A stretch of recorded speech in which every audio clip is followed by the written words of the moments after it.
Bonnie Henry has just lifted several restrictions and mandates in BC. Mask mandates, vaccine pass mandates, healthcare mandates. So the discussion today is, what does this all mean? Is this too little too late? Does this really matter anymore? Is this good? What's going to change? Let's discuss this right now.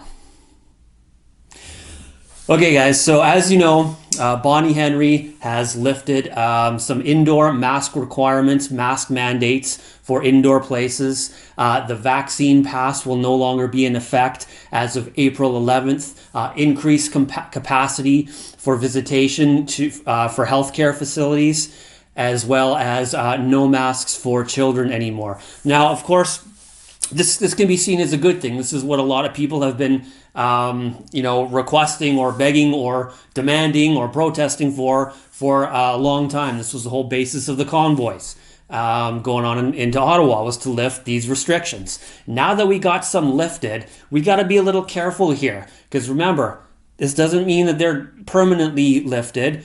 We do know that they could bring them back at any time if there's going to be a new variant, a new, Megatron, Scaratron variant that comes along. They could bring these restrictions back. So we got to be a little careful here, guys. So, but is this too little too late?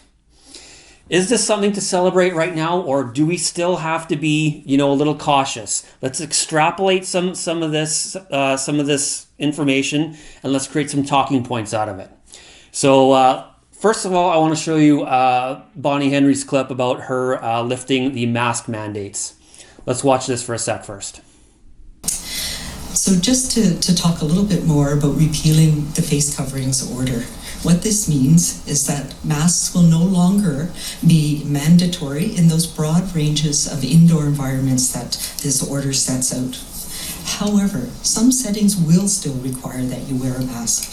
For example, for healthcare settings, physicians' offices, patient contact areas. But most low-risk locations, it will now be an option and no longer a necessity. Critical to success, though, as we move through this transition phase, is for everybody to move at your own pace. We have learned and we know now a lot more about masks than we did a few years ago. They are both a layer of protection for ourselves and, importantly, a layer of protection for those around us. Okay, so there's Bonnie Henry saying that masks are no longer required indoors, but will still the mandate will still be in place for certain areas of close exposure, of close contact, especially in healthcare facilities, in doctors' offices, or physicians, stuff like that. So what does this all mean exactly? Is this too little, too late? It could very well be, because let me tell you something here. There's two sides to this mask story. The people that didn't wear masks, who didn't comply, and the people who wore masks. Okay, so this doesn't really change too much for the people that didn't wear masks. The people that didn't wear them into stores will continue to not wear them for whatever their reason. Medical exemption, they didn't comply, they didn't want to, whatever the reason. I'm not here to debate that, but I'm just saying the people who didn't wear masks before will continue to not wear masks after the restrictions are lifted. The people that wore masks this whole time, probably most of them will still wear masks. Gradually over time, they might, take them off, and eventually less and less people will be wearing them in public places. So, does this really change anything for the people who didn't wear masks? No, because the people that didn't comply are still not going to comply. Is this too little, too late? Possibly. People are going to be saying, well, you guys, there's people that wanted these requirements gone, these mandates gone, these restrictions gone, and now people like you are still not happy about it. Well, it's not that I'm not happy about it. It's just that nothing's going to change, really. For the people who didn't wear them before. Okay, nothing's going to change. People still aren't going to wear masks if they don't want to. Okay, and this is the way it should have been to begin with anyway. And I gotta, go back a few steps here.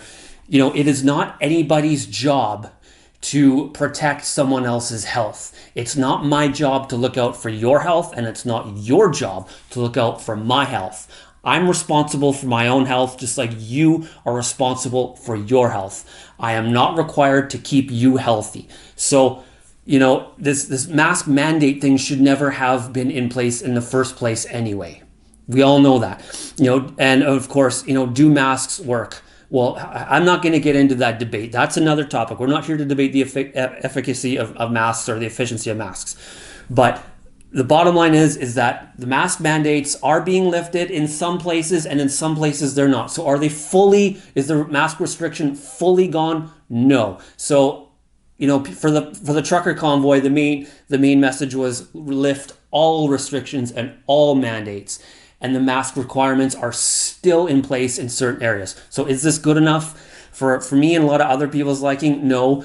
Does it matter? Well, no, because people didn't wear masks to begin with. So not overly effective in terms of releasing these mask mandates for my liking so far. And again, that's just my opinion on this. So what's another restriction she lifted? So as of April 11th, no more vaccine pass in BC. Now, what does this mean exactly? Let's roll a clip of what Bonnie Henry said, and let's take it from there. So what's ahead? In addition to the changes in orders and guidance for today that start soon, we intend to remove additional orders in another 4 weeks, effective Friday, April 8th. And that is, of course, assuming that our conditions continue to improve. These will include the BC vaccine card will no longer be required in those indoor settings and higher risk settings and events. Okay, so there was Bonnie Henry saying April 11th, no more vaccine pass in BC. Woohoo! All right, we got what we wanted. People got what they wanted. The truckers got what they wanted. Or did they? Let's discuss this for a second here. Now, again, is this a matter of, is this too little, too late? Okay, so we have two sides, just like the people who wear masks and the people that don't. In regards of restaurants, gyms, pubs, all the places that enforced the vaccine pass, you have people that got the vaccine, and sorry to say, not sorry to say, gave up their right to medical privacy. Let's call it for what it is. Who 90% of British Columbians, they were allowed to go to Earl's, they were allowed to go to Brown's, they were allowed to go to Cactus Club, and they will still go. They will still go. Nothing changes for them. They were allowed in this whole time, and after April 11th, they'll still be allowed in. Now, here's where it gets a little complicated here. The people who weren't allowed to go into Cactus Club, Earl's, the nightclub downtown, to Anytime Fitness across the road, a gym, are they going to go back? Are they now going to go into these places that wouldn't let them in before? This is going to be up to them, because there's a lot of people on that side of the fence who have said, no, we will not be going back to those places who discriminated, who segregated, and who wouldn't allow me in for these last several months. So we'll see if that holds true. We'll see if those people hold true to their word. So really, if people that say they aren't going to go back and give these places money for segregating and discriminating, if they don't go back, what's going to change here? Has anything changed? The people with the vaccine pass who have been going will still be going. The people without the vaccine pass who weren't allowed to go still won't go. So does anything actually really change here, guys? If people stick to their word and say that they will not go support those businesses who discriminated against them with the vaccine pass, if they don't go back, nothing actually changes, you guys. Really. So is this just a matter of too little, too late? It quite possibly could be. And plus, on top of this, you still have federal vaccine mandates for people who work in government agencies or government organizations like banks, credit unions. Healthcare workers still have a mandate to deal with. So is this vaccine passport actually overall eliminated April 11th? No, it's not. And again, what was the whole purpose of these convoys in Ottawa and going on in the US right now? To remove all restrictions and all mandates across the board. Is this the case right now? No, it is not. So is this battle still over? No, it is not. Does anything really actually change? Again, The people that were going this whole time are still going to go. The people that weren't going this whole time and say they aren't going to support these businesses, if they still don't go, then nothing actually changes. This might actually be too little too late. And of course, until all mandates are removed across the board, this fight is not over. Okay, so I want to play one more short little clip here about what Bonnie Henry said about masks in workplaces. Doesn't really make sense to me, but let's see if you guys can figure this out. Roll the clip. If we, in part of the mask order was that COVID safety plans needed to include masking in common areas of workplaces.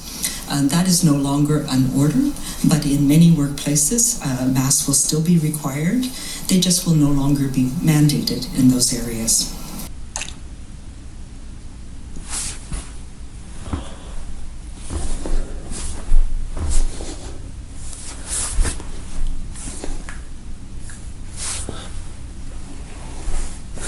What will be no longer required but still mandated?